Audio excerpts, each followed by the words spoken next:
নিয়মিত ভালোবাসার গল্প পেতে আমাদের আলম এক্সপ্রেস চ্যানেলটি সাবস্ক্রাইব করে পাশে থাকা বেল বাটন অন করে রাখুন।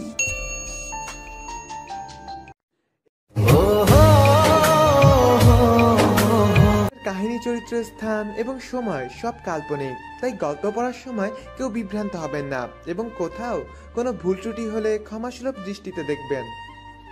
তোর বাবা সেই যে গেল ওষুধের জন্য বেরিয়ে, এখনো তো ফিরে এলো না রে মা। আমার তো এবার বড্ড দুশ্চিন্তা হচ্ছে। অসুস্থ মানুষটা কোথায় না কোথায় আবার মাথাটা তো ঘুরে পড়ে থাকে, কে জানে। এই এলিজা, বলছি যে একবার বেরিয়ে গিয়ে দেখবি তোর বাবা আসছে কিনা। আম্মা চিন্তা করো না, আব্বু চলে আসবে। আর আমিও বেরিয়ে গিয়ে দেখছি আসছে কিনা আব্বু, নাইলে আমি ফার্মেসিতে গিয়ে নিয়ে আসবো আব্বুকে। তাহলে তাই কর মা, আমার কিন্তু খুব ভয় হচ্ছে। এত দেরি তো হওয়ার কথা নয় ওখান থেকে এখানে ওষুধ নিয়ে আসতে। প্রায় 1 ঘন্টার কাছাকাছি হয়ে গেল, অথচ তার বাড়ি ফেরার নাম গন্ধও নেই। আম্মা বললাম তো চিন্তা করো না, আব্বু চলে আসবে। আসলে প্রায় সময় তো এমন হয় যে ওষুধের দোকানে অতিরিক্ত কাস্টমার হওয়ার কারণে একটু লেট হয়ে যায়। হতে পারে আজ ফার্মেসিতে একটু বেশিই ভিড়, তাই আব্বুর ওষুধ নিতে একটু লেট হচ্ছে, তাই না? তুমি চিন্তা করো না, আমি বাইরে বেরিয়ে দেখে আসছি এক্ষুনি। হ্যাঁ মা, যা তাড়াতাড়ি যা। এলিজা মাথায় ঘোমটা টেনে বেরিয়ে পড়ল তার বাবা আশরাফ মিয়াকে খোঁজার জন্য। গেটের বাইরে গিয়ে রাস্তায় কিছুক্ষণ উকিঝুঁকি মেরে যখন দেখলো তার বাবাকে আসতে দেখা যাচ্ছে না, তখন বাড়ির গেটটাকে বাইরে থেকে টেনে দিয়ে ফার্মেসির উদ্দেশ্যে হাঁটা ধরল এলিজা। হাঁটতে হাঁটতে রাস্তার মোড়ে থাকা ফার্মেসিটার সামনে চলে গেল সে। না, ফার্মেসিতেও তার বাবাকে পাওয়া গেল না। সে এবার কিছুটা ঘাবড়ে গিয়ে দ্রুত ফার্মেসির ভিতরে গিয়ে ফার্মেসিতে কাজ করা ছেলেগুলোকে উদ্দেশ্য করে জিজ্ঞেস করলো, ভাইয়া, আমার আব্বু তো তার ওষুধের জন্য আপনাদের এখানে এসেছিল, কিন্তু এখনো বাড়ি ফেরেনি। আপনাদের এখান থেকে কি ওষুধ পেয়েছিল আব্বু, নাকি অন্য কোথাও গিয়েছে ওষুধের জন্য? ফার্মেসির একজন কর্মচারী ছেলে বলল, না আপু, আপনার আব্বু তো আমাদের এখান থেকে ওষুধ নিয়ে গেল, আর অনেক আগে উনি ওষুধ নিয়ে চলে গেছেন। আপনি বরং বাড়িতে গিয়ে দেখুন, আবার হয়তো উনি কোথাও গিয়েছিলেন আর এখন আবার বাড়ি ফিরে গেছেন। এলিজা দ্রুত ফার্মেসি থেকে বেরিয়ে বাড়ির উদ্দেশ্যে রওনা দিল। বাড়ির সামনে আসতেই থমকে যায় সে, ভয়ে হাত পা কাঁপাকাঁপি শুরু হয়ে যায় তার। বাড়ির গেট হাট করে খোলা, আর তার মধ্যে থেকে দেখা যাচ্ছে বাড়ির মধ্যে আশেপাশে প্রতিবেশীরা ভিড় করে দাঁড়িয়ে আছে। বাড়ির ভিতর থেকে তার মায়ের কান্নার আওয়াজ ভেসে আসছে। এলিজা কাঁপা কাঁপা পায়ে আস্তে ধীরে এগিয়ে গেল বাড়ির ভিতরে। মানুষের ভিড় ঠেলে ভিতরে ঢুকতেই বারান্দার মেঝেতে সাদা কাপড়ে গলা পর্যন্ত ঢাকা তার বাবা শুয়ে আছে। তার মা সাইমা বেগম তার পাশে বসে অঝরে কেঁদে যাচ্ছেন। এলিজাকে দেখে তার মা চিৎকার করে বলে উঠল, ওরে এলিজা রে, তোর আব্বু তো আর নেই রে। সে তো আমাদের ছেড়ে চলে গেছে এই দুনিয়া ছেড়ে। আমাদের তো এই দুনিয়ার বুকে একা করে দিয়ে চলে গেল তোর আব্বু। এলিজা নিজেকে আর ধরে রাখতে না পেরে চিৎকার দিয়ে কেঁদে উঠে এক দৌড়ে তার বাবার সামনে গিয়ে বসে পড়ল। কান্নায় ভেঙে পড়ল দুই মা মেয়ে। পাড়াপড়শিদেরও চোখে জল চলে এলো এই দৃশ্য দেখে। কেউ কেউ এলিজা আর তার মাকে সান্ত্বনা দিচ্ছে, আর এদের মধ্যেই এলিজা হঠাৎ ফুপাতে ফুপাতে তার মাকে বলে উঠল, আমার আব্বু কিভাবে মারা গেল আম্মা? আর আব্বু তো বাইরে গিয়েছিল ওষুধের জন্য, তাহলে এমন হলো কিভাবে আম্মা? এলিজার মা তার কান্নার গতি আরো বাড়িয়ে দিলেন। তিনি কান্নার জন্য কোনো উত্তর দিতে পারছেন না। তখন বারান্দার এক কোণ থেকে একজন অপরিচিত যুবক হঠাৎ সামনে এসে দাঁড়ালো। যুবকটির নাম তৈমুর আহমেদ। সে এলিজার উদ্দেশ্যে বলে উঠল, আপনার প্রশ্নের উত্তরটা আমি দিচ্ছি মিস। আসলে আমি এই রাস্তা দিয়ে গাড়ি করে অফিসে যাচ্ছিলাম, কিন্তু হঠাৎ করে দেখলাম আপনার বাবাকে রাস্তার পাশে বুকে হাত দিয়ে বসে পড়লেন আর হাঁপাতে লাগলেন। আমি দ্রুত গাড়ির সাইড করে নেমে ওনার কাছে গেলাম। দেখলাম ওনার অবস্থা খুব একটা ভালো নয়, তাই ওনাকে হাসপাতালে নিয়ে যাওয়ার জন্য আমি গাড়িতে উঠলাম। তারপর দ্রুত গাড়ি স্টার্ট দিলাম হাসপাতালে যাওয়ার জন্য, কিন্তু মাঝপথে উনি আমাকে গাড়ি থামানোর জন্য তাড়া দিতে থাকেন। আমিও তাই দ্রুত গাড়িটা থামিয়ে ওনাকে জিজ্ঞেস করি, কেন গাড়ি থামাতে বললেন? তখন তিনি অনেক কষ্টে হাঁপাতে হাঁপাতে আমাকে বললেন, আমার হাতে বেশি সময় নেই বাবা, তাই আমাকে এখন হাসপাতালে নিয়েও কোনো লাভ নেই। তাই হাসপাতালে গিয়ে সময় নষ্ট না করে দয়া করে আমার কয়েকটা কথা শোনো। আমি মরার আগে কিছু জরুরি কথা বলে দিতে চাই, কিন্তু আমার পরিবারের কেউ এখন আমার পাশে নেই। তাই আমি কথাগুলো তোমাকেই বলে যেতে চাইছি। আমার বিশ্বাস আমার কথাগুলো তুমি মন দিয়ে শুনে আমার কাজটা করে দেবে। আমার পক্ষে তো আর সেটা করা সম্ভব নয়, তাই আমার হয়ে তুমি সেই কাজটা করে দিয়ে আমার পরিবারকে বাঁচাবে। বাবা, আমায় কথা দাও, আমার কাজটা তুমি করে দেবে। আমিও তাই কথা দিলাম। তারপর উনি কিছু কথা বললেন আমাকে, তবে তার সব কথা কমপ্লিট করতে পারেননি। তার আগে চোখ বন্ধ করে নেন তিনি। আর আমিও মনের কনফিউশন দূর করতে ওনাকে নিয়ে দ্রুত হাসপাতালে পৌঁছাই। কিন্তু সেখানে গেলে ডক্টরও বললেন যে উনি আর বেঁচে নেই।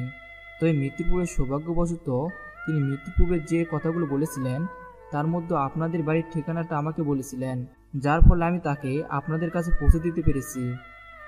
এলিজা অবাক হয়ে বলল, আব্বা কি এমন জরুরি কথা বলে গেছেন আপনাকে?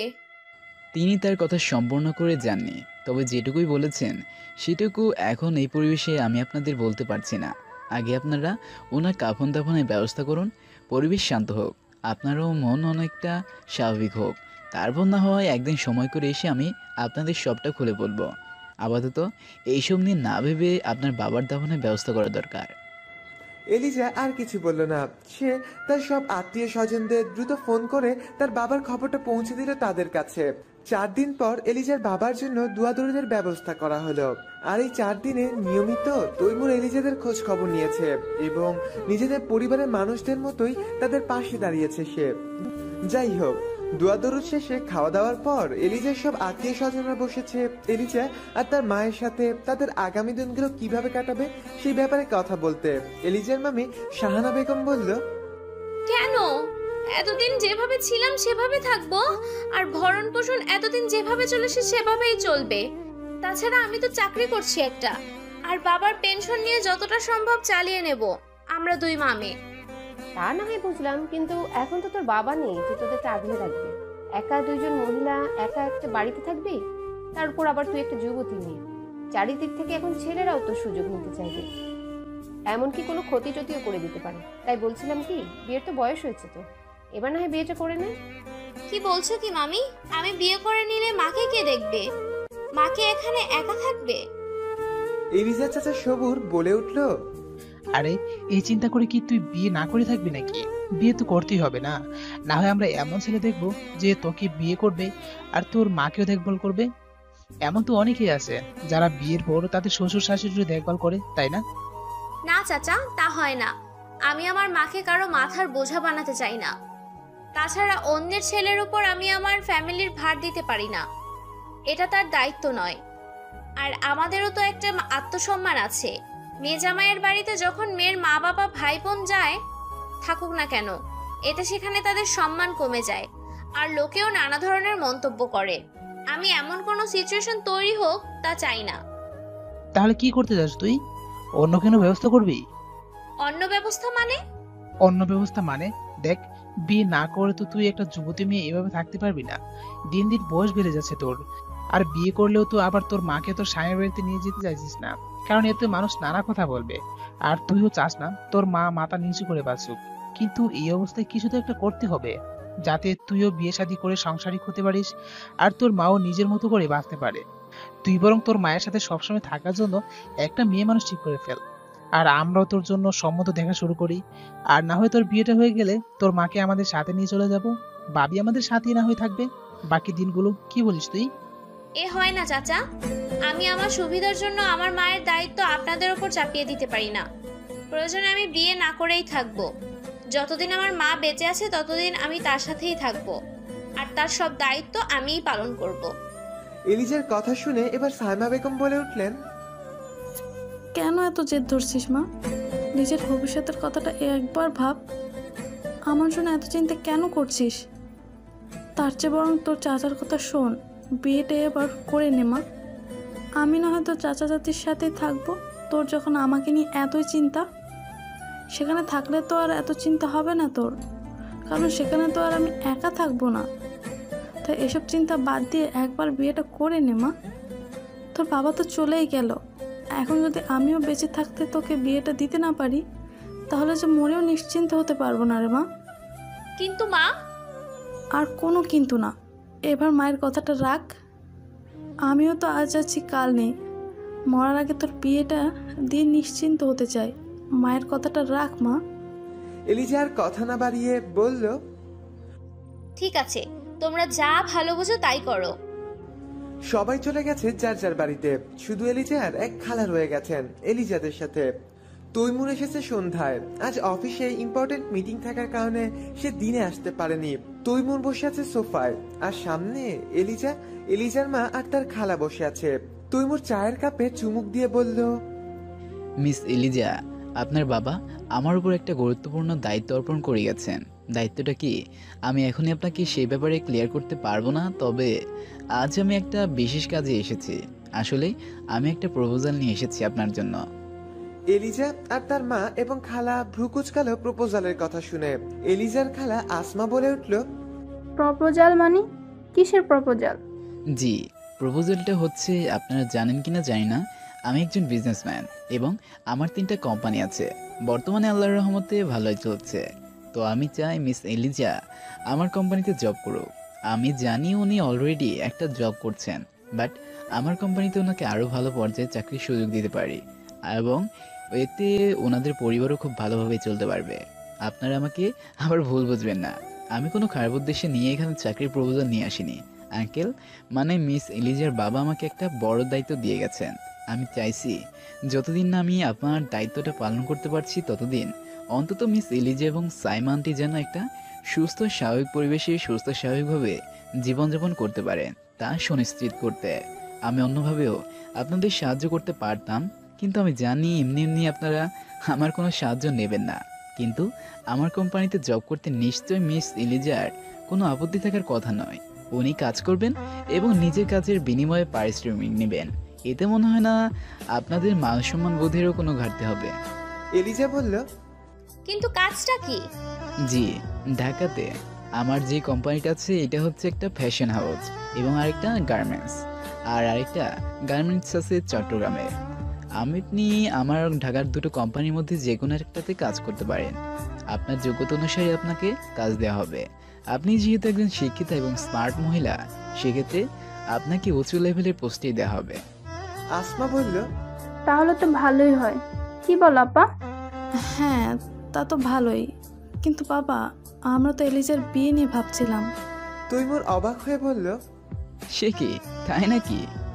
হ্যাঁ বাবা, ওর চাচা বলে গেছে ভালো বিয়ের সম্বন্ধ পেলে পাত্রপক্ষ নিয়ে চলে আসবে। আসলে আমারও তো বয়স হয়েছে বলো, মেয়ের বাবার তো মরেই গেল।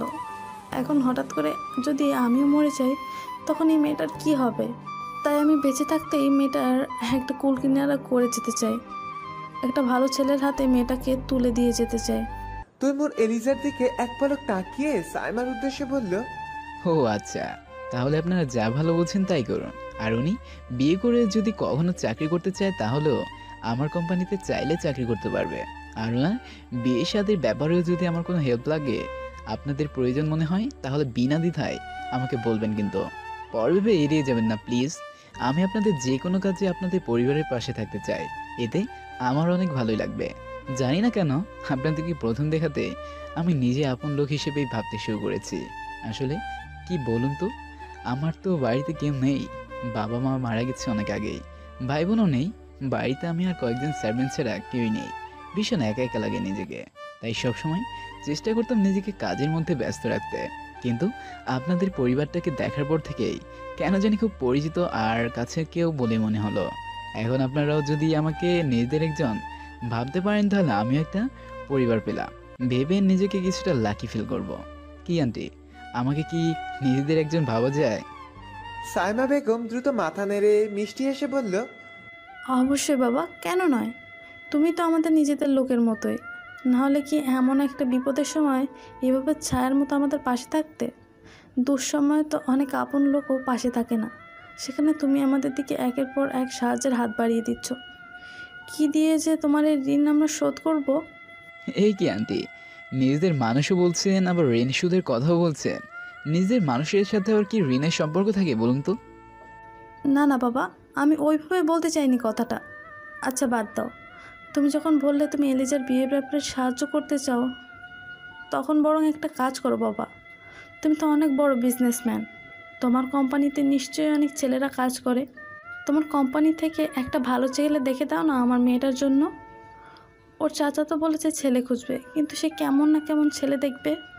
তারপর গ্রামের ছেলে কেমন না কেমন হবে, সে আমার মেয়ের সাথে মানিয়ে চলতে পারবে কি না, কিংবা আমার মেয়েই বা সারা জীবন শহরে থেকে মানুষ হয়ে গ্রামের একটা ছেলের সাথে তার পরিবেশের সাথে মানিয়ে চলতে পারবে কি না, সেটাও তো চিন্তার বিষয়, তাই না? এলিজার চাচার বাড়ি তো গ্রামে, সে নিশ্চয়ই গ্রাম থেকে কোনো পাত্র খুঁজে নিয়ে আসবে। তাই বলছিলাম তোমাকে, যদি একটা ভালো ছেলে তোমার চেনা জানায় থাকে তাহলে। এলিজা এবার বলে উঠল, ওহ মা, থামবে প্লিজ। কি তখন থেকে বিয়ে বিয়ে করে যাচ্ছ বুঝলাম না। আর ওনাকে কেন এসব বলছো তুমি? উনি কি বিয়ের ঘটক যে এখন বিয়ের পাত্র খুঁজে দেবে তোমায়? তৈমুর মুচকি হেসে এলিজার উদ্দেশ্যে বলল, আরে আপনি রাগ করবেন না প্লিজ, আন্টি তো আপনার বিয়ে নিয়ে টেনশন থেকে কথাটা বলেছে। তাছাড়া বিয়ে যখন করবেনই তখন দেখে শুনে ভেবেচিন্তে করলেই ভালো হয়। আর আন্টি, আপনি একদমই চিন্তা করবেন না, আপনি যেমন চাইবেন তেমনই হবে। মিস এলিজা তার উপযুক্ত পাত্রই পাবেন, আমি তো আছি, আমি খুঁজে নিয়ে আপনাকে জানাবো। তাহলে আজ আমি উঠি, কেমন? আর মিস এলিজা, আপনি কিন্তু জবের ব্যাপারটা একবার ভেবে দেখবেন, কারণ আপনার বিয়ে হয়ে গেলেও আপনি চাইলে আমার কোম্পানিতে চাকরিটা করতে পারবেন। ঠিক আছে, তাছাড়া বিয়ের পরও আমি চাকরি করব অবশ্যই, কারণ আমি চাই না আমার মা অন্য কারো উপর ডিপেন্ড করে থাকুক। আমার মায়ের খাওয়া পড়া সবকিছুর ব্যয় আমি নিজে বহন করব, তাই চাকরিটাও আমাকে করতেই হবে। আর আমার এই বিষয়গুলো যে ছেলে মেনে নিবে, আমি তাকে বিয়ে করতে রাজি, আমি তাকেই বিয়ে করব। জি অবশ্যই, আপনার সিদ্ধান্তকে আমি সম্মান জানাই। তাহলে আমি আজ আসি, আপনি আপনার সময় মতো আমাকে একটা কল করবেন, আমি আপনাকে আমার অফিসে নিয়ে যাব। আর আপনি চাইলে আমি আমার অফিসে এবং কাজের সব ডিটেলস আপনাকে দিতে পারি, আপনি সব জেনে বুঝে আমাকে জানাবেন আপনি কোনো কাজটা করতে চান। আমার ফোন নাম্বার তো আপনার কাছে আছেই, তাই না? হ্যাঁ আছে, আমি আপনাকে সময় করে ফোন করব।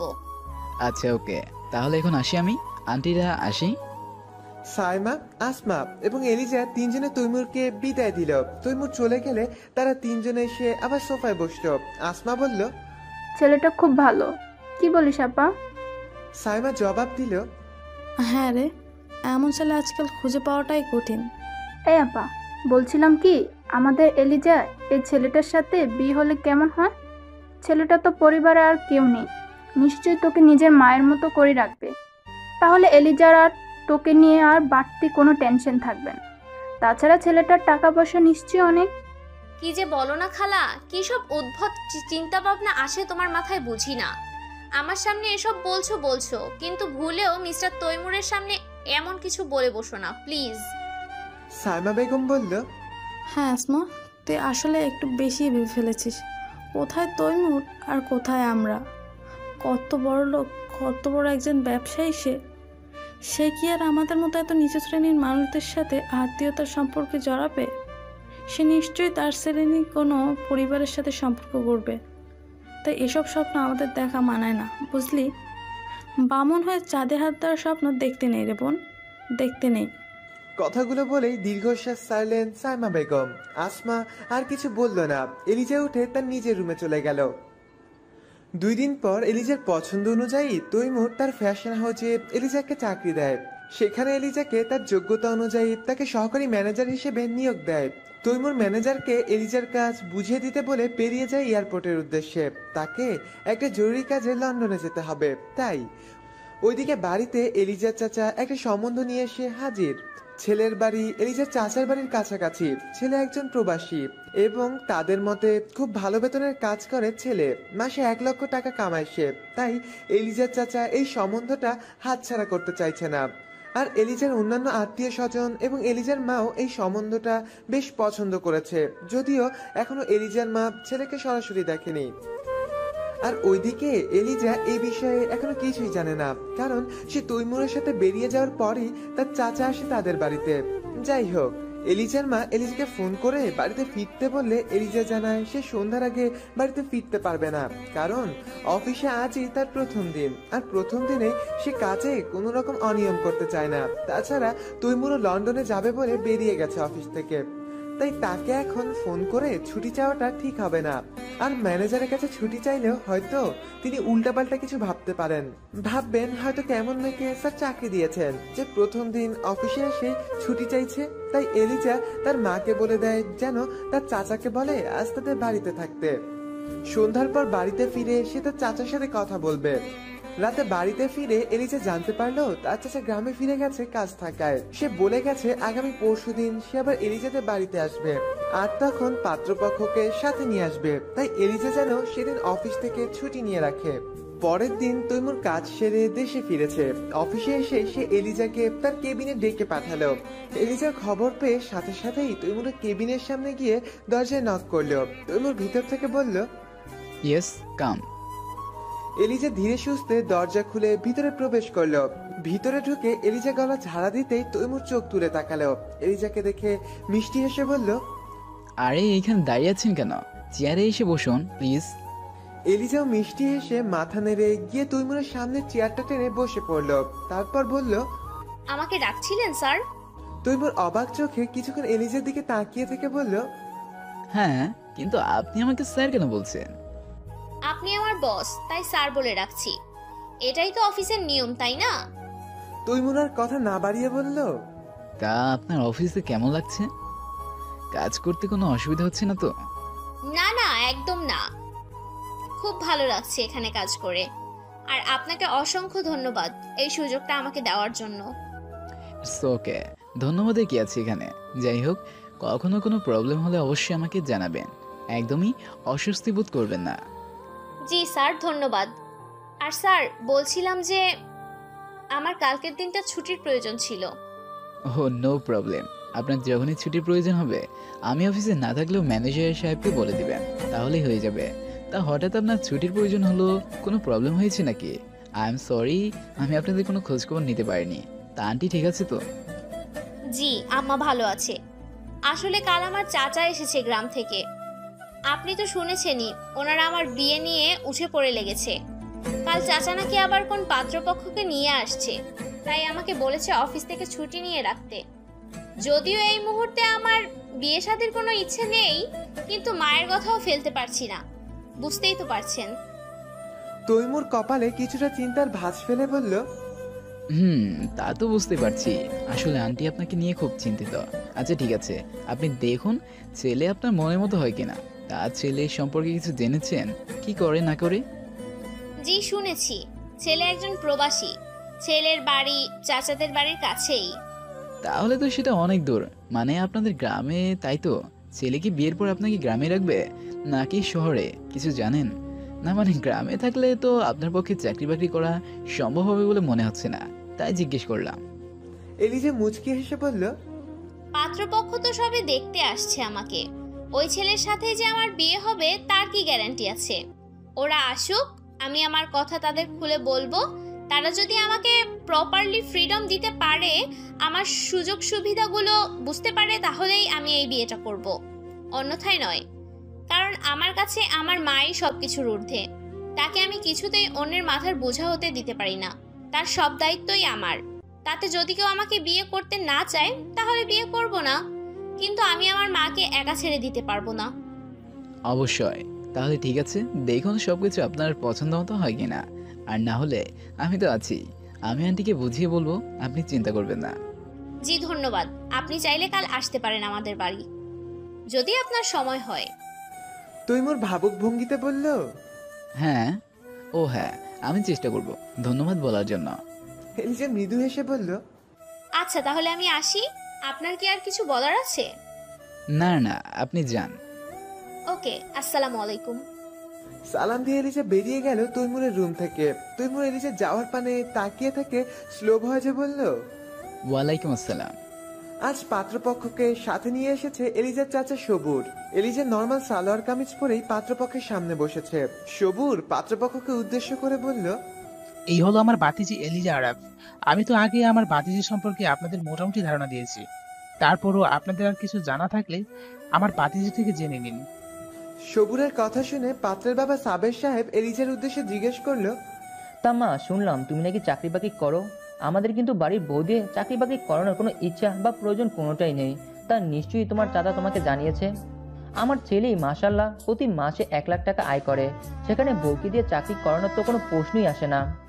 তাই তোমার কিন্তু বিয়ের পর চাকরি করার ইচ্ছে থাকলে সেটা এখনই মাথা থেকে জেলে ফেলে দাও। তাছাড়া আমরা আগেই তোমার চাচার কাছ থেকে তোমার পারিবারিক অবস্থার কথা সবকিছু শুনেছি। তোমার মাকে নিয়ে তোমার যত চিন্তা ভাবনা, তাই তুমি চাকরি করতে চাও। কিন্তু আমাদের তোমার সবকিছু জেনে শুনে এবং আজকে তোমাকে দেখি ভালো লেগেছে বলতে আমাদের তোমাকে পছন্দ হয়েছে, তাই তোমাকে আমার বাড়ির বউ করার জন্য আমরা রাজি। শুধু তোমাকে চাকরি বাকরি ছেড়ে আমাদের গ্রামের অন্যান্য বউদের মতো সংসার সামলাতে মন দিতে হবে। তোমার কাছ থেকে আমাদের আর কিছু চাওয়ার নেই। আর হ্যাঁ, তুমি তোমার মায়ের জন্য চিন্তা করো না, তোমার মায়ের দায়িত্ব না হয় আমরাই নেব। আল্লাহর রহমতে আমাদের অনেক আছে, একজন মানুষকে খাওয়ানো পড়ানোর জন্য আমাদের কিছু কম পড়বে না। তারপরও যদি তোমার লজ্জা লাগে তোমার মা আমাদের বাড়িতে থাকলে, তাহলে না হয় তোমার চাচার বাড়িতেই থাকবে তিনি, আর তার যখন যা লাগবে আমরা পাঠিয়ে দেব তার কাছে। কি বলো? এলিজা এতক্ষণ মাথা নিচু করে দাঁতে দাঁত চেপে সাবের সাহেবের সবগুলো কথা হজম করছিল। তার এখন রাগ হচ্ছে তার চাচার উপর, কারণ তিনি এলিজার ইচ্ছা অনিচ্ছাগুলো জানা সত্ত্বেও এমন একটা বিয়ে সম্বন্ধ নিয়ে এসেছে তার জন্য। কিন্তু ভদ্রতার খাতিরে সবার সামনে এখন তাকে কিছু বলতেও পারছে না সে। কিন্তু সাবের সাহেবের কথাগুলোর বিপরীতে কিছু না বললেও থাকতে পারছে না সে। তাই সে নিজেকে যথেষ্ট শান্ত রাখার চেষ্টা করে সাবের সাহেবের উদ্দেশ্যে বলল, সরি আঙ্কেল, আপনার এই প্রস্তাব বা শর্ত যাই হোক সেটা আমি মেনে নিতে পারবো না, তাই এ ব্যাপারে আর কথা বাড়ানোর প্রয়োজন বোধ করছি না। বিয়ের কথাবার্তা এখানে স্টপ করে দিন। আর আপনারা যেহেতু আমাদের মেহমান, তাই আশা করি এই বিয়েটা না হলেও আজকে দুপুরের খাবারটা আমাদের এখানেই খেয়ে যাবেন আপনারা। সাবেরের বউ শাপলা বেগম বলে উঠল, বাবা, তোমার তো দেখছি ভারী অহংকার।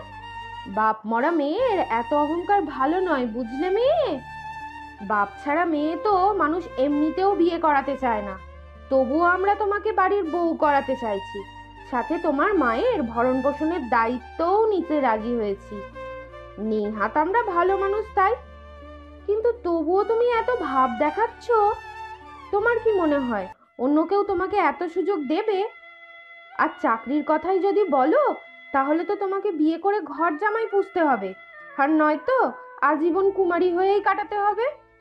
নইলে কোনো কর্মঠ আর ভালো পরিবারের ছেলে কি চাইবে নিজের বউকে চাকরি করতে দিতে? এলিজা কিছু বলতে যাবে, ঠিক এই সময় দরজার সামনে থেকে তৈমুর গলা ঝাড়া দিয়ে বলে উঠল, আসতে পারি? এলিজারা সবাই তৈমুরের দিকে তাকালো। এলিজার মা মিষ্টি হেসে বলল, আরে তৈমুর বাবা যে, এসো এসো। তৈমুর মিষ্টি হেসে সবার উদ্দেশ্যে সালাম দিয়ে ভিতরে ঢুকতে ঢুকতে বলল, ভুল সময় চলে এলাম না তো? আরে না না, একদম ঠিক সময়ে এসেছো তুমি। বসো বাবা বসো। এলিজা যা তো, গিয়ে তৈমুর বাবার জন্য এক কাপ চা নিয়ে। এলিজা মাথা নাড়িয়ে উঠে চলে গেল চা আনতে। তৈমুর সোফা এসে বসল।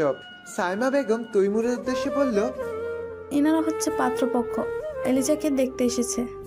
সাবের সাহেব তৈমুরকে দেখিয়ে সবুরকে বলে উঠল, তা ওনাকে তো চিনতে পারলাম না, কে উনি? হ্যাঁ, উনি হচ্ছে আমাদের এক পরিচিত। উনি বাইজান মারা যাওয়ার পর থেকে সবসময় এলিজাদের খোঁজখবর নিয়ে রাখছে, আর বর্তমানে এলিজা তো ওনার অফিসে চাকরি করে শুনলাম। সাবের বলল, ও আচ্ছা। তৈমুর এবার সবার উদ্দেশ্যে বলল, তা আপনাদের কথাবার্তা কত দূর এগোলো? সবকিছু ঠিক আছে তো? সাবেরের বউ শাপলা মুখ বাঁকিয়ে বলে উঠল, আর ঠিকঠাক। মেয়ের যা দেমাক, তাতে ঠিকঠাক আর হয় কিভাবে?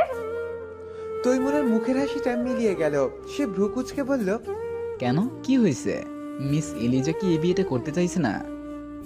শাপলা মুখ খোলার আগে এলিজা চলে এলো চা নিয়ে। সে বলে উঠল, আমি বলেছি মিস্টার তৈমুর, আপনি তো জানেনই বিয়ের ব্যাপারে আমার কিছু কন্ডিশন আছে, আর সেই কন্ডিশনগুলো ওনারা মানতে পারবে না।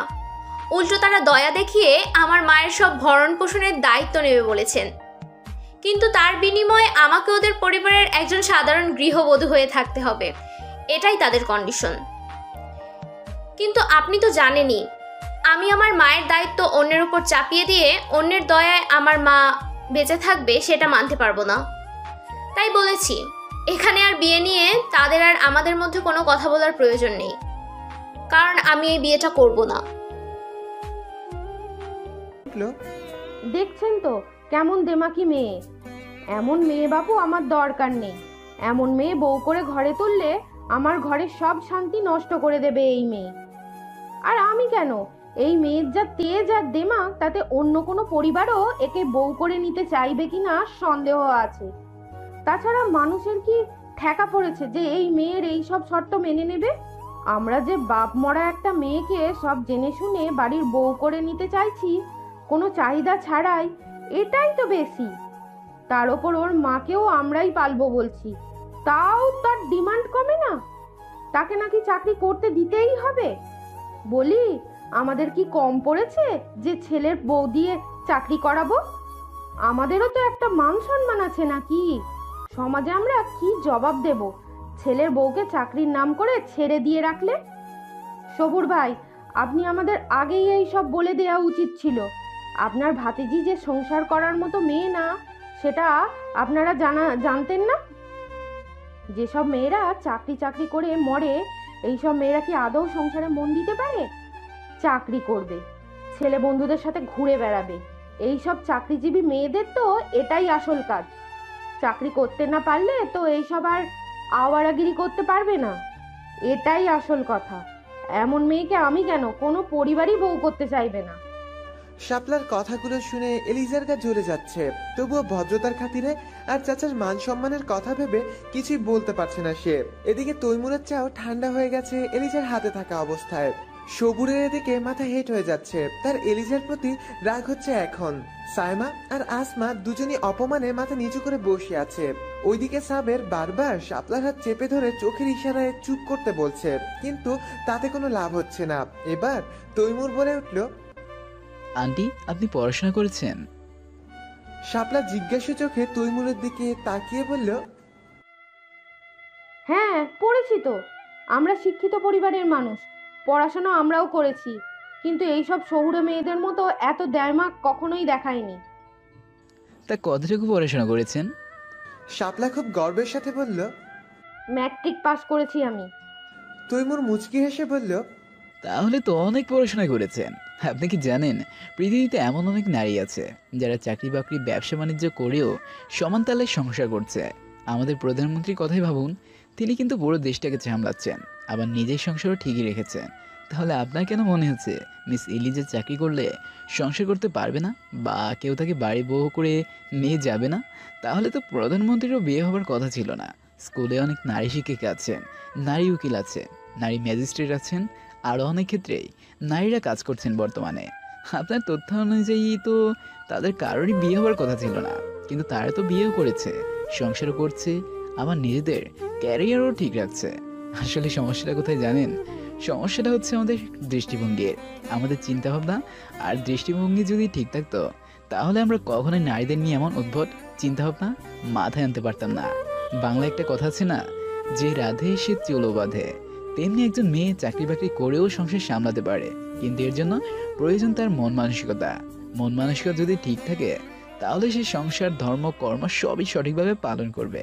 আর যদি মন মানসিকতা ঠিক না থাকে, তাহলে হয়তো কোনোটাই পারবে না। কিন্তু আগে থেকে আপনি কাউকে জাজ করতে পারবেন না সে কি পারবে কি পারবে না। আপনার কথা ঠিক আছে, কিন্তু আমরা গ্রাম বাংলার সহজ সরল মানুষ, আমাদের গ্রামে এইসব চলে না। তাছাড়া আমাদের এতটাও দুর্দিন আসেনি যে আমার ছেলের বউকে নিয়ে কাজে লাগাবো। সমাজের মানুষও এতে আমাদের নিয়ে কানাকানি করবে। তাছাড়া আমরা তো বলেছি তার মায়ের সব দায়ভার আমরা নেব, তবুও তার চাকরি করার কি প্রয়োজন বুঝলাম না। যাই হোক, সবুর মিয়া, তুমি আমাদের এখানে ডেকে এনে অপমান না করলেই পারতে। আগেই তো বললে পারতে তোমার ভাতিজি কি চায় না চায়। আগে এসব কথা। শাপলা, চলো এবার ফিরে যাই। সবুজ দ্রুত বলে উঠল, এ কি ভাই, না খেয়ে চলে যাবেন? শাপলা বলল, আর খাওয়া, আপনাদের সাথে এমন কোনো সম্পর্ক আমাদের গড়ে ওঠেনি যাতে করে আমরা আপনাদের এখানে খেয়ে যাব। তাছাড়া এমনিতেই আমাদের পেট ভরে গেছে আপনাদের কাজ কারবারের, আর খাওয়ার মতো রুচি নেই। চলুন ফিরোজের বাবা। সাবের আর শাপলা উঠে যেতেই অন্যরাও সবাই উঠে দাঁড়ালো, শুধু তৈমুর ছাড়া। সবুর দ্রুত সাবেরের উদ্দেশ্যে বলল, দাঁড়ান ভাই, আমিও আসছি আপনাদের সাথে। তারপর সবুর গরম চোখে এলিজার দিকে তাকিয়ে বলল, এইভাবে চাচার মান সম্মান নষ্ট না করলে পারতি। এবার আর তোদের কোনো ব্যাপারেই আমাকে ডাকবি না, আর আমিও তোদের কোনো ব্যাপারে আসবো না। তোদের ব্যবস্থা তোরা নিজেই কর। কথাগুলো বলেই সবুর সাবের আর শাপলাকে নিয়ে বেরিয়ে গেল বাড়ি থেকে। সাইমা বেগম কেঁদে উঠে বলল, কেন এটা করলি এলিজা? কেন আমার জন্য নিজের ভবিষ্যৎ নষ্ট করছিস তুই?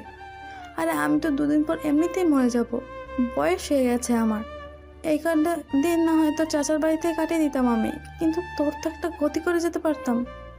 এখন তো তোর চাচাও আর তোর বিয়ের ব্যাপারে আর কোনো সাহায্য করবে না। আমি একা কিভাবে তোর বিয়ের সাথে ব্যবস্থা করব? এমনিতেও বাপ মরা মেয়েদের বিয়ে দিতে অনেক দুর্ভোগ পোহাতে হয়, আর যেখানে ওরা কোনো ডিমান্ড ছাড়াই তোকে বউ করে নিতে চেয়েছিল, তুই এই সুযোগটা হাতছাড়া করে ফেললি। এখন তোকে নিয়ে আমি কিভাবে কি করব? কে নিবে তোর বিয়ের দায়িত্ব? হুট করে যদি এখন আমি মরে যাই, তখন তো তোকে দেখার মতো কেউই থাকবে না। কেন বুঝতে পারছিস না তুই? মা প্লিজ থামবে তুমি? কেন সব বলছো তুমি? তৈমুর এবার বলে উঠল, সাইমানটি, আপনি এত চিন্তা করবেন না। বিয়েটা তো একটা জীবন মরণের ব্যাপার, তাই বুঝে শুনেই এগোনো উচিত। এটাতে হুট করে একটা বিয়ে করে ফেললে বা বিয়ে দিলেই তো হবে না।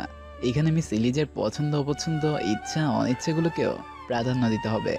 তাছাড়া আমি ওনাদের সাথে কথা বলে যতটুকু বুঝলাম, তাতে মিস এলিজা ওই বিয়েটা করলেও তার পক্ষে ওই পরিবারের সাথে মানিয়ে চলাটা খুব কঠিন হতো। ওইরকম একটা পরিবারে ওইরকম মেন্টালিটির মানুষগুলোর সাথে আপনার এত শিক্ষিত আর শহরে বড় হওয়া একটা মেয়ে কি ভালো থাকতে পারবে বলুন? আপনার তো ব্যাপারটা একটু বোঝার দরকার। আপনি মরে গেলে কী হবে সেইভাবেই ভাবছেন, কিন্তু এমন একটা পরিবারে আপনার মেয়েকে বিয়ে দেওয়ার পর যদি আপনার মেয়ে সুখী না হতে পারে, তখন আপনি মরে গিয়েও শান্তি পারবেন তো? তখন তো না আপনি কিছু করতে পারবেন আর না কিছু মিস এলিজা ওইরকম একটা জীবনে সুখী থাকতে পারবে। তাই এত চিন্তা না করে বরং ভাবুন যে আপনার মেয়ের একটা বিপদ থেকে বেঁচে গেছে। আমি স্পষ্ট বুঝতে পারছি ওই মহিলার কথাবার্তায় উনি আসলে বাড়ির বউ নয়, বরং বউ নামে ওনার হুকুমের একটা দাসী চান। আর মিস এলিজার কখনো এমন একটা পরিবার বা পরিবেশ ডিজার্ভ করে না। ওনার শিক্ষা দীক্ষা সব কিছু দেখতে গেলে উনি অনেক ভালো একটা পরিবার এবং ভালো একটা লাইফ ডিজার্ভ করে। কিন্তু বাবা তৈমুর, তুমি তো জানো আমাদের অবস্থা কেমন। তার উপর এলিজার বাবাও নেই, আমাদের মাথার উপর কোনো ছায়া নেই।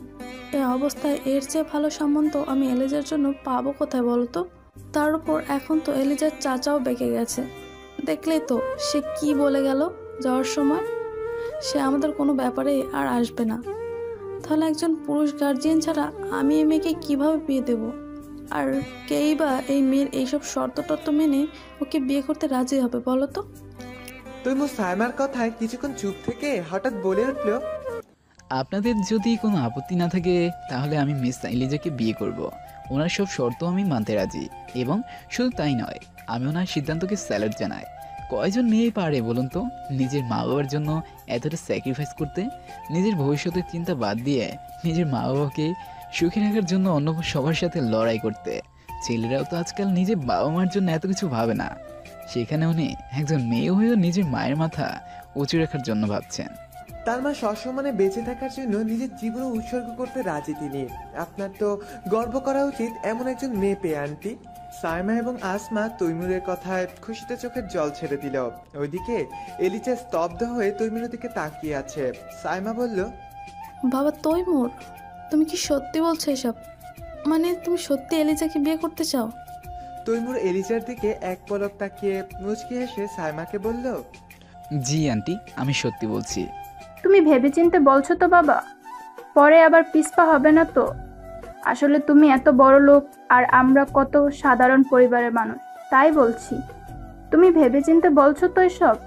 দেখো, মানবতা দেখিয়ে অফিসে চাকরি দেওয়া আর বিয়ে করে ঘরে তোলা কিন্তু এক নয়। বিয়ে মানে হচ্ছে অনেক বড় একটা দায়িত্ব, সারা জীবনের ব্যাপার এটা। তৈমুর মিষ্টি হেসে জবাব দিল, জি আন্টি, আমি জানি আমার পরিবারে কেউ নেই, কিন্তু তার মানে এই নয় যে আমি পরিবার কি জানি না আর পরিবারের মানুষদের সম্মান দিতে জানি না। আমার বাবা মা যতদিন বেঁচে ছিল তারা আমাকে সুশিক্ষা দিয়ে গেছে, আর বিয়ের মতো গুরুত্বপূর্ণ একটা কাজ এবং এর দায়িত্ব কর্তব্য সম্পর্কে আমার যথেষ্ট জ্ঞান আছে, তাই আমার উপর ভরসা রাখতে পারেন। এবার এলিজা বলে উঠল, কিন্তু মিস্টার তৈমুর, বিয়েটা কিন্তু কোনো দয়া বা অনুগ্রহ দেখানোর বিষয় না।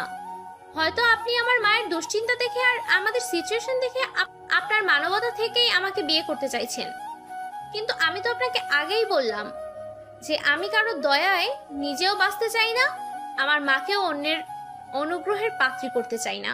তাই প্লিজ আমাকে বা আমার মাকে অনুগ্রহ দেখাতে গিয়ে আমাদের অসম্মান করবেন না। আপনাকে আমি সম্মান করি এবং আপনার প্রতি আমি কৃতজ্ঞ, কারণ আপনি বাবা মারা যাওয়ার পর থেকে এই পর্যন্ত সবসময় আমাদের পাশে ছিলেন। কিন্তু তাই বলে বিয়ের মতো একটা বিষয়ে আমি আপনার দয়া বা অনুগ্রহ নিতে পারবো না। তৈমুর মিষ্টি হেসে বলল, আপনি ভুল বুঝছেন মিস এলিজা, আমি আপনাকে দয়া কিংবা অনুগ্রহ দেখাচ্ছি না, আর আপনাকে দয়া বা অনুগ্রহ দেখানোর ক্ষমতা আমারও নেই। বরং আপনাকে লাইফ পার্টনার হিসেবে পেলে আমি ধন্য হব, নিজেকে লাকি ভাববো। আমি আপনাকে স্ত্রী হিসেবে পেলে সেই সাথে সাইমা আন্টির মতো একজন মাও পাবো। তাই প্লিজ মিস এলিজা, এত বড় একটা অপরচুনিটি থেকে আমাকে বঞ্চিত করবেন না। আমি আপনার সব শর্ত মেনেই আপনাকে বিয়ে করতে চাই এবং আপনাদের পরিবারের একজন সদস্য হতে চাই। এই সিদ্ধান্তটা আমি হুট করে নেইনি।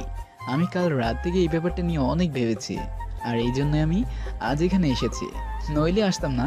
তাছাড়া আপনাকে প্রথম দিন থেকেই আমার কাছে খুব ভালো লেগেছিল, কিন্তু তখন পরিস্থিতি এমন ছিল যে আমি এই ব্যাপারটা নিয়ে কোনো কথাই বলতে পারিনি। তারপর যখন হঠাৎ আপনার বিয়ের ব্যাপারটা কথাবার্তা চলছে শুনলাম, তখন সিদ্ধান্ত নিলাম আমিও আপনাকে আমার মনের কথাটা খুলেই বলবো। কিন্তু আপনার বিয়ে নিয়ে এতটা তাড়াহুড়া শুরু হবে আর আপনার চাচা এত তাড়াতাড়ি বরপক্ষকে নিয়ে চলে আসবেন তা ভাবিনি। কাল যখন শুনলাম আজ আপনার চাচা আসবেন বরপক্ষ নিয়ে, তখন ঠিক করলাম আজ আপনাদের বাড়িতে এসে সরাসরি আপনাদের সবার সামনে বিয়ের প্রস্তাবটা রাখবো। তাই আর দেরি না করে এখানে চলে এলাম আজ। সাইমা বেগম এবার বললেন, তুই আর না করিস না এবার মা। তুই যেভাবে চেয়েছিলিস ছেলেটা তোকে সেইভাবেই বিয়ে করতে চাইছে, তাই এবার আর কোনো অজুহাত দিস না। এবার বিয়েটা করে আমাকেও একটু চিন্তামুক্ত কর। এলিজা তার মায়ের বিপরীতে আর কিছু না বলে মাথা নিচু করে তৈমুরের উদ্দেশ্যে বলল, আপনার চাটা ঠান্ডা হয়ে গেছে, আমি নতুন করে চা বানিয়ে আসছি। বলে এলিজা চলে গেল কিচেনে। আর এদিকে তৈমুর, সাইমা এবং আসমার মুখে হাসি ফুটে উঠল। এলিজার ইচ্ছাতে খুব সিম্পল ভাবে এলিজা এবং তৈমুরের বিবাহ সম্পন্ন হলো। বিয়েতে ঘনিষ্ঠ কিছু আত্মীয় স্বজন এবং আশেপাশের কিছু মানুষকে দাওয়াত করা হয়। তবে এলিজা তৈমুরের বউ ভাতের আয়োজন খুব ধুমধামের সাথেই করা হয়েছে আজ। তৈমুরের সব আত্মীয় স্বজন, পাড়াপড়শি এবং এলিজার সব আত্মীয় স্বজনদের ইনভাইট করা হয় বউ ভাতে। তৈমুরের সাথে বিয়ের কথা শুনে এলিজার চাচাও বিয়েতে আসে এবং বউ ভাতেও অ্যাটেন্ড করে। যাই হোক, ভালোভাবে তৈমুর আর এলিজার বউ ভাতের অনুষ্ঠানও শেষ হয়েছে। আজ তৈমুর আর এলিজার বাসর রাত। এলিজা মাথায় ঘোমটা দিয়ে খাটে বসে আছে, পা ঝুলিয়ে। এর মধ্যে দরজা খুলে তৈমুর ঢুকলো ঘরে। এলিজা তৈমুরকে সালাম জানালে। তৈমুর মিষ্টি এসে সালামের জবাব দিয়ে এলিজার পাশে এসে বসলো। তারপর বলল, তোমার ব্যাগপত্র সব গুছিয়ে নিয়েছো তো? বলে জানি তো আবার কাল যে আমরা গ্রামের বাড়ি যাচ্ছি। না, ভুলিনি, সব গুছিয়ে রেখেছি আমি। মায়ের ব্যাগপত্র গুছিয়ে রাখতে বলেছো তো? মায়ের ব্যাগপত্র আমিই গুছিয়ে দিয়েছি, কিন্তু মা একটু অস্বস্তি বোধ করছে আমাদের সাথে যেতে। আরে অস্বস্তি বোধের কি আছে? আমরা কি হানিমুনে যাচ্ছি নাকি? আমরা যাচ্ছি আমার দাদার বাড়িতে। সেখানে গিয়ে দাদা দাদি মা বাবার কবর জিয়ারত করে আসবো, আর আমাদের গ্রামের বাড়িটাও তোমাদের দেখে আনবো। এতে অস্বস্তি বোধের কোনো কারণই নেই। আচ্ছা, আমি কাল সকালে মায়ের সাথে কথা বলে বোঝাবো মাকে। আচ্ছা, কিন্তু আপনি আমাকে এখনো একটা ব্যাপারে জানালেন না। কোন ব্যাপার? ওই তো, আব্বু মারা যাবার আগে আপনাকে কি কথা বলে গেছিল, সেই বিষয় তো আপনি কিছুই জানালেন না। আপনার কি সেগুলো আমাদেরকে বলার সময় এখনো আসেনি? ও সেই ব্যাপার, হ্যাঁ আমি তোমাকে সব বলতে পারি, কারণ এখন আর বাইরে কেউ নেই এখানে, তাই আমি সেফলি তোমাকে কথাগুলো জানাতে পারি। তাহলে বলুন। সেদিন তোমার বাবা আমাকে হাতে ধরে বলেছিলেন তুমি তোমার দাদার বংশের মধ্যে একমাত্র মেয়ে এবং তোমার দাদার একমাত্র নাতনি হওয়ার সুবাদে তোমার দাদা তোমরা এতদিন যে বাড়িটাতে ছিলা সেইটা তোমার নামে লিখে দিয়েছিল এবং তিনি সেই বাড়িতে একটা স্টোর রুম বানিয়ে রেখেছিলেন, যেটা তোমাদের বাড়ির পিছনে পরিত্যক্ত হিসেবে পড়ে আছে। কিন্তু আসলে সেটা পরিত্যক্ত নয়, ইচ্ছা করে সেটা এমনভাবে রাখা হয়েছে যাতে বাইরে থেকে কেউ সেটা দেখলে পরিত্যক্ত ভেবে এড়িয়ে যায়। ওইটা আসলে একটা সিক্রেট রুম, আর ওই ব্যাপারটা তোমার দাদা আর তোমার বাবা ছাড়া আর কেউই জানতো না। তোমার দাদা ওই ঘরে তোমার জন্য এমন কিছু রেখেছিলেন যার মূল্য অনেক বেশি তোমার বিয়ের জন্য, এবং তিনি তোমার বাবাকে বলেছিলেন সেসব যেন তোমার বিয়ের সময় তোমার হাতে তুলে দেন তোমার বাবা। আর এর আগে কেউ যেন এসব বিষয় জানতে না পারে তার আদেশ দেন তোমার দাদা তোমার বাবাকে, কারণ তিনি জানতেন এইসব বিষয় তোমার চাচারা কেউ জানতে পারলে তোমাদের বাড়ি এবং এই সিক্রেট রুমে রাখা ওইসব সম্পদের জন্য তারা তোমাদের ক্ষতি করতে পারে। তাই তিনি নিজেও কখনো কাউকে জানাতে দেয়নি এইসব বিষয়ে। তাছাড়া এমনিতেও নাকি তোমার চাচারা তোমার জন্মের পর থেকেই তোমার এবং তোমার বাবা মার প্রতি কিছুটা জেলাস ফিল করতো, কারণ তোমাদের বংশে তুমি একমাত্র মেয়ে হবার কারণে তোমার দাদা তার অন্যান্য নাতনিদের থেকে তোমাকে বেশি ভালোবাসতো এবং তোমার প্রতি এক্সট্রা একটা কেয়ার করতো, যেটা তোমার চাচা চাচিরা বা কাজিনরা কেউই সহ্য করতে পারতো না। এদিকে তোমার বাবা ছিল তার অন্যান্য ভাইদের থেকে কিছুটা দুর্বল, তাই তাদের অগোচরে তোমার ভবিষ্যতের কথা ভেবে তোমার দাদা তোমার নামে তোমাদের বাড়িটা কিনে দেয় এবং সবাইকে বোঝায় যে তোমার বাবা কোনো এক লটারিতে জিতে গিয়ে এই বাড়িটা কিনেছেন। আর তোমার বাবাও তোমার দাদার শেখানো কথা অনুযায়ী এতদিন এইসব বিষয় অন্য সবার থেকে লুকিয়ে রেখেছিল। এত কিছু হয়ে গেছে আমাদের পেছনে পেছনে, আর আমরা এত বছরে কিছুই টের পেলাম না। তার মানে এজন্যই বাড়ির পেছনের দিকে ওই পরিত্যক্ত ঘরটাতে বাবা আমাদের কাউকেই কখনো যেতে দিত না, আর কিছু জিজ্ঞেস করলেই বলতো সময় হলে সব জানতে পারবে। কিন্তু এখন ওইসব দিয়ে কি হবে? আমাদের সবচেয়ে বড় সম্পদ আব্বুই যেখানে নেই, সেখানে এইসব তো হাতের ময়লা জাস্ট। এবার আসি এলিজার দাদার ব্যাপারে। তিনি পেশায় ছিলেন একজন নাবিক।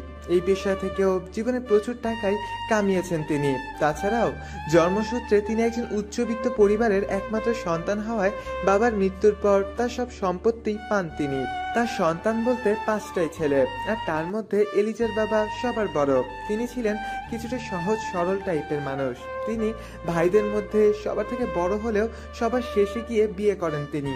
এলিজার বাবা অতি সহজ সরল প্রকৃতির হওয়ার কারণে তার কাছে কেউই তাদের মেয়েকে বিয়ে দিতে চাইতো না, যার কারণে তাকে নিয়ে এলিজার দাদার আমানত মিয়া দরুন বিপাকে পড়েছিলেন। এক পর্যায়ে এলিজার সব চাচারা যখন বিয়ে করে ফেললো, তখন একবার আমানত মিয়া অনেক দূরের তার এক আত্মীয়র বাড়িতে যান। এলিজার বাবাকে সাথে নিয়ে যান মেয়ে দেখতে।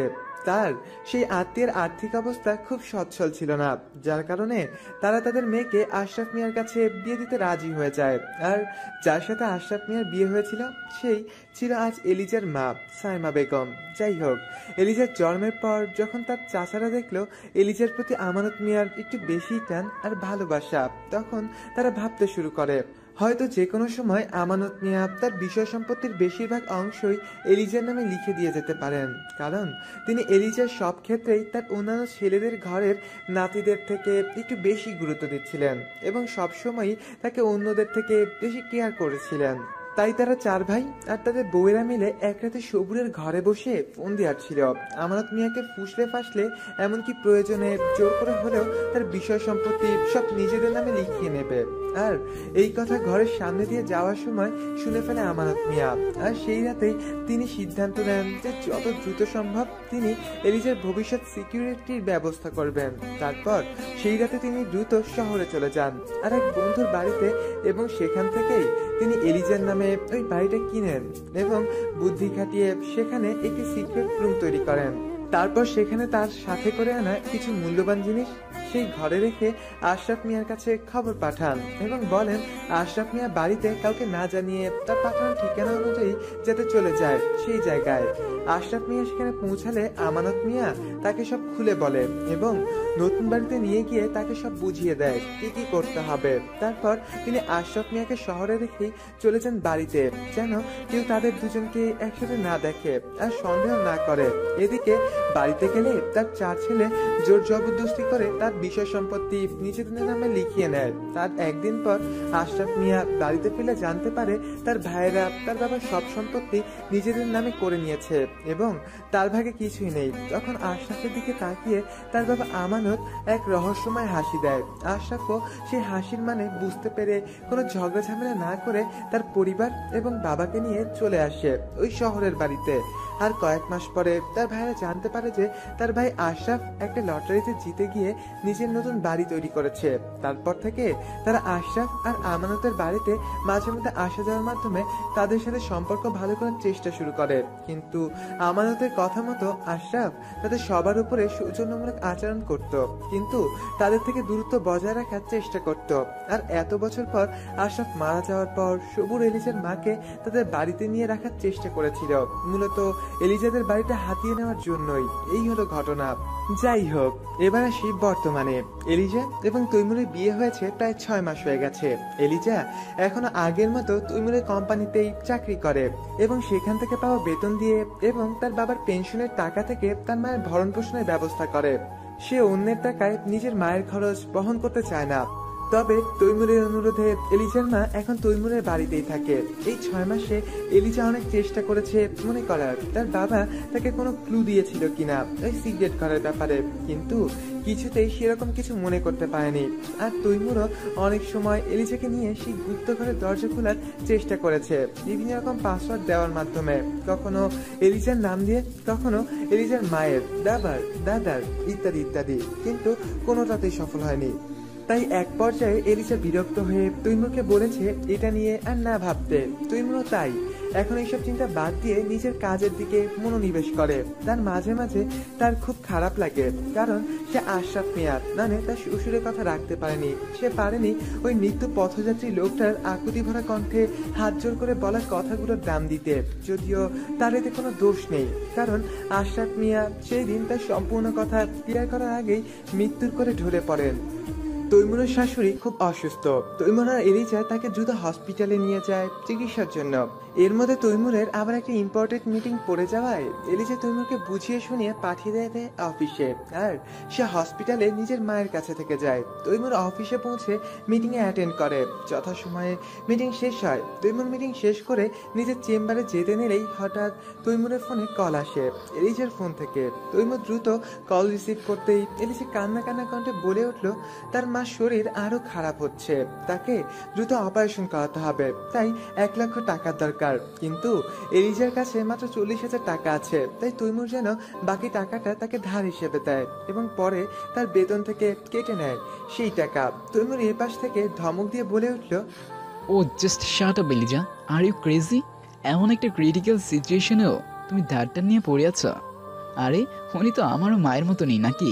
তুমি জানো, তুমি মানো বা না মানো, আমি তাকে আমার নিজের মায়ের মতনই ভালোবাসি। আর সেই মায়ের চিকিৎসার জন্য তুমি আমার কাছে টাকা ধার চাইছ? আরে আমি আমার নিজের মাকে হারিয়েছি, এখন যে মা বেঁচে আছে তাকে বাঁচানোর জন্য তো আমি নিজের কিডনি বেঁচে হলো টাকা দিতে রাজি, আর তুমি আমার কাছে ধার চাইছ? How rude you are. শোনো এলিজা, আত্মসম্মান বোধ ভালো, কিন্তু নিজে আত্মসম্মান বোধের জন্য কখনো অন্য কাউকে অসম্মান করো না বা অন্যের জীবন নিয়ে খেলো না।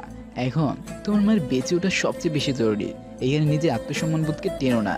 তুমি ডক্টরকে বলো অপারেশন শুরু করতে, আমি এক্ষুনি টাকা নিয়ে আসছি।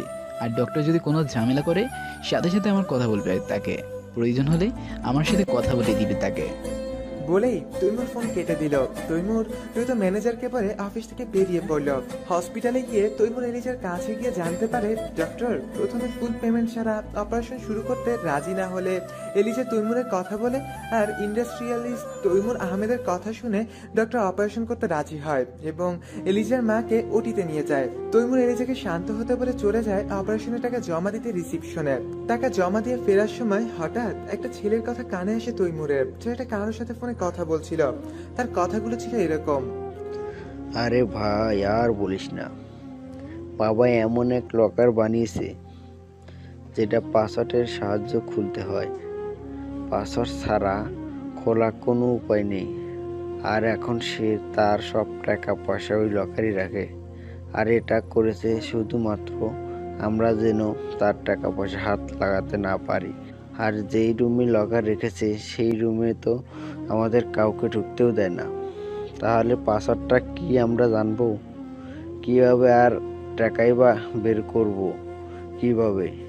ওই কিপটা লোক তো জরুরি কাজ ছাড়া বাড়তি কোনো টাকাই দিতে চায় না আমাকে। কিভাবে যাব বিদেশ ভবনে বলতো? ছেলেটার রিসিপশনের সামনে একটা চেয়ারে বসে কথাগুলো বলছিল। ছেলেটার মুখে বারবার পাসওয়ার্ড শব্দটাই তৈমুরের কানে বাজতে লাগলো। তার মনে পড়ে গেল আশরাফ মিয়ার শেষ কথাটা। তিনি তার সিক্রেট রুমের পাসওয়ার্ডের কথা বলতে গিয়ে দুবার পাসওয়ার্ড শব্দটা উচ্চারণ করেছিলেন। তৈমুরের মনে এবার একটা খটকা লাগলো। এতদিন তৈমুর ভেবেছিল হয়তো আশরাফ মিয়ার পাসওয়ার্ডটা কি সেটা বলতে গিয়েও বলতে পারেনি, কিন্তু এখন তৈমুরের কাছে মনে হচ্ছে আশরাফ মিয়া তাকে পুরো কথাটা সম্পূর্ণ করেই মারা গিয়েছিলেন। তবে ব্যাপারটায় তৈমুর এখনো শিওর না, কিন্তু এখন এলিজার মায়ের এই সিচুয়েশনে এইসব নিয়ে ভাবাটা গুরুত্বপূর্ণ মনে হচ্ছে না তার কাছে। তাই সে এলিজার কাছে গিয়ে বসে এলিজাকে নিজের বুকে আগিয়ে ধরে এবং তার শাশুড়ি মেয়ে অপারেশন সাকসেসফুল হওয়ার জন্য দোয়া করতে থাকে। 7 দিন পর এলিজার মাকে বাড়িতে আনা হয়। এখন তিনি মোটামুটি সুস্থ। রাতে তাকে খাইয়ে ঘুম পাড়িয়ে এলিজা ঘরে আসতেই তৈমুর তাকে বলে, তোমার সাথে একটা ইম্পর্টেন্ট কথা আছে। কি কথা? মনে হচ্ছে তোমাদের ওই ঘরের পাসওয়ার্ডটা আমি পেয়ে গেছি। মানে? তৈমুর এলিজাকে বলল। আমার মনে হচ্ছে, বাট আমি শিওর না। তুমি কাল আমার সাথে তোমাদের ওই বাড়িতে যেতে পারবে? একবার ট্রাই করে দেখতে তো ক্ষতি নেই, হয়তো এবার আমরা সফল হতেও পারি। ঠিক আছে, কিন্তু এবার মিস হলে আমি এই বিষয়টা টোটালি মাথা থেকে ঝেড়ে ফেলে দেব এবং ওই পরিত্যক্ত ঘরের আশেপাশেও আর যাব না। আচ্ছা ওকে, এবার ফেল হলে আমিও আর এই বিষয়ে মাথা ঘামাবো না। পরের দিন কাজের লোকদের এলিজার মায়ের খেয়াল রাখতে বলে তৈমুর আর এলিজা চলে যায় এলিজাদের বাড়িতে। বাড়ির পিছনের দিকে থাকা ওই ঘরটার সামনে যেতেই আজ কেমন যেন একটা অস্থিরতা কাজ করছে এলিজা আর তৈমুরের মনে। তৈমুর তার ভাবনা অনুযায়ী ওই ঘরের দরজার পাসওয়ার্ড অপশনে পাসওয়ার্ড শব্দটা লিখতেই সাথে সাথে দরজা খুলে গেল। তৈমুর বড় করে একটা স্বস্তির নিঃশ্বাস ছাড়ল। এলিজা আর তৈমুর দুজনের মুখেই হাসি ফুটে উঠেছে। তৈমুর এলিজাকে জড়িয়ে ধরে বলল, আমি পেরেছি, তোমার বাবার কথা রাখতে পেরেছি এলিজা, আই এম সাকসেসফুল। কথাগুলো বলে এলিজাকে বুক থেকে সরিয়ে তার হাত ধরে ওই ঘরের ভিতর ঢুকলো। পুরো ঘর জুড়ে খুটখুটে অন্ধকার আর ভ্যাপসা গরম, তার সাথে আছে প্রচুর মাকড়সার জাল। এলিজার সাথে সাথে কাশি উঠে গেল। তৈমুর দ্রুত নিজের ফোনের টর্চ লাইটটা অন করে মাকড়সার জালগুলো হাত দিয়ে সরিয়ে ঘরের কোনো একটা লাইটের ব্যবস্থা আছে কিনা দেখতে লাগলো। হঠাৎ চোখ গেল পূর্ব দিকে দেয়ালে থাকা সুইচ বোর্ডটার দিকে।